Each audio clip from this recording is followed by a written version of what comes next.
ಭಗವತಿನ ಪ್ರಾರ್ಥನೆ ಮಾಡ್ತಾ ಕರ್ನಾಟಕ ರಾಜ್ಯದ ಸಮಸ್ಯೆಗಳೆಂಬತಕ್ಕಂಥದ್ದು ನೀರಿನ ಸಮಸ್ಯೆ, ನೀರಿನ ಅಭಾವ ಸಾಕಷ್ಟಿದೆ. ಹಾಗೆ ಬಳ್ಳಾರಿಯಲ್ಲೂ ಸಹಿತ ನೀರಿನ ಅಭಾವ ಸಾಕಷ್ಟು ಇದೆ.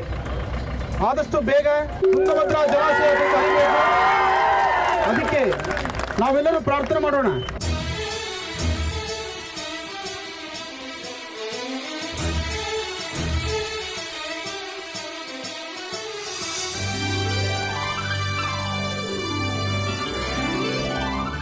ವೀಕ್ಷಿಸಿ ವಿಶೇಷ ಮಹರ್ಷಿವಾಣಿ ಇದೇ ಶನಿವಾರ ಬೆಳಗ್ಗೆ 8 ಗಂಟೆಗೆ.